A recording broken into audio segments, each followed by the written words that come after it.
You've lived in China. You've covered China for some time now. As we're looking at this question of who's going to blink first, with two very different political systems, what is your gauge on this? Well, different systems, listen, one's a democracy, one is not. One's a single-party state, very much not a democracy. But China does have politics, and Chinese leaders do not want to be seen, we were talking about this yesterday, I believe, do not want to be seen as capitulating to America. That is not good politics for a Chinese leader. Long colonial history to go back into, we could talk for hours, but they don't want to be seen as kowtowing to the West here. So the browbeating is not a great diplomatic strategy. And we've seen that in the past as well. Now, we should say Donald Trump mixes in with the tariff browbeating some comments about how good a friend he is with Xi. But we'll see if the door has been closed for now, or if there's a little bit of an opening and perhaps they start opening those channels. Richard, it's interesting to explore the power that the EU has now, because they can tip the scales in terms of how impactful these tariffs will be for either nation, depending on where negotiations land. So you've got the Spanish Prime Minister in Beijing. You've got the EU basically saying, well, we're going to start looking at other markets.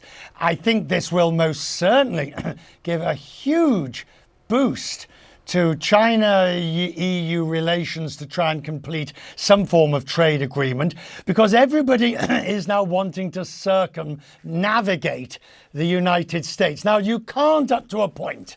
There are certain things, there are certain inalienable bonds of trade between the EU and the US. That doesn't mean to say you can't reduce it, your reliance. And just as much as the US is now saying, we want to reduce our reliance on China, we want to make sure we are no longer strategically dependent, the EU absolutely is saying, is there a deal to be done with Brazil and Mercosur? Is there a deal to be done with ASEAN, a stronger one? Jim, can I just ask Jim, do you think, sorry guys, but do you think that the Xi statement is actually a sort of not a white flag, but just a sort of an olive branch that both sides can now take to move forward? I think it has two sides to it. One, it's a bit of a message to the U.S. to say, this is silly.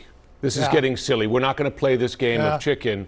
But Xi Jinping, also by not going right up to the level of U.S. tariffs, I think one can look at that as a small opening for discussions. Both of them want to talk. Now the question is, I suppose, who picks up the phone first? That's where we are. You see, Boris, Brianna, that's what happens when you get two anchors who are also your guests. We'll just hijack the whole thing. He did it, by the way, just so you know. I only answered. No objections here over who calls who first or who asks what question. We're all friends. It's a fun conversation, and we appreciate it. Richard Quest, Jim Sciutto, thank you both.